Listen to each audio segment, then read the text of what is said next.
Okay, so now that we know how to market to novations, we know the main difference between novation and wholesale, and you know why I quit wholesaling for all novations, I'm going to get into the nitty gritty and the sales aspect, which is probably the most important part and probably the only biggest differentiator other than just wholesaling straight up, and which is the conversation with the seller.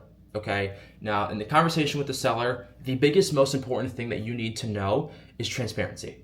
Okay, and the second thing is that don't overcomplicate it. Now, before I get into explanations, I'm not going to go crazy in depth because the thing is here is you just need a simple framework, not a script, but a simple framework. Now, what I'm going to do is I'm going to leave you down below my entire free framework completely for free. You just click the link and you get it entirely for free, but it's the exact framework I use and every single one of my sales rep and every single one of my students use to call all these sellers and pitch Novation and actually get deals locked up successfully and the right way so they know exactly what's going on without over explaining and giving the seller everything they need to know. So that link's gonna be down below, but to basically water it down and give you a base explanation, the main points you actually need to know. You're gonna start with CTMP. Okay, I'm gonna say that again, CTMP. Now what does that stand for? C stands for condition. Okay, make sure you're taking notes on this. Condition. So this is the process you walk through with the seller. What is the condition of the property? Big ticket items, outside look like, what's the inside like, foundation, etc. In this framework, it breaks down all the single questions, criteria to get.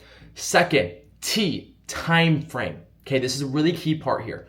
Okay, you want to ask the seller, when are they looking to get a move on things? Now, once you have that answer, and this is in the framework as well, the most important question when you are pitching this novation is to ask them straight up in the very beginning. Mr. Seller, and these exact words right here, if it meant a higher offer to you, are you flexible enough on the time frame? Those exact words right there. If you put it exactly like that during that time frame section when you're asking them when they're looking to sell by, I guarantee you majority of your sellers are going to be open to novation when they realize, okay, it's an extra 30, 60 days, but I get more money. Who wouldn't? So make sure that you always ask that question in the time frame section, okay? Next is M, CTM, motivation. Why are they even looking to sell this property, right? What is the reason that they need to sell this property today or in the next 60 to 90 days? Why is it they need to sell? This is your biggest section here that you need to focus on the most, and notice one key thing. We don't ask this first.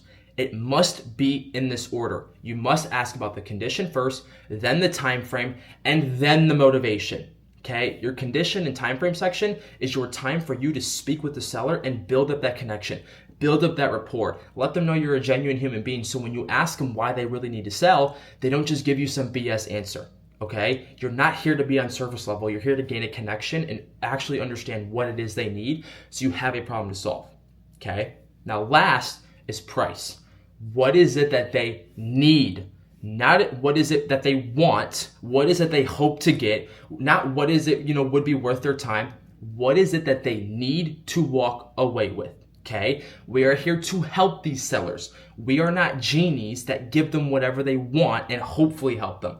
We are here to know what they need to get so we can actually help them. So make sure you ask them after motivation, after the first 3 are completed, ask them, what is it they need to walk away with? Okay, now once you have that answer, we then do the what if method. The what if method is, let's say they need 100,000. We might ask them, what if the underwriters come back at 70,000? Should I just tell them to F off? Is that not going to work whatsoever? And we'll do that 2 to 3 times to really find out that real bottom dollar and see where it is they actually need to be at. And then from there, we proceed. If the numbers make sense, we'll go on hold, get the numbers approved, come back, and let them know that offer was approved. If it's not, we'll see if they can take lower, but if they cannot, then at the end of the day, that is just a follow-up, okay? We are doctors. We are not here to convince them. We're not here to pitch them. We are here to diagnose them and help them. And if the numbers make sense and the seller's ready to go, then we will help them. If they are not, we cannot force it, and we will not convince them to sell for a lower price than what they can take, okay? That is a simple formula right there.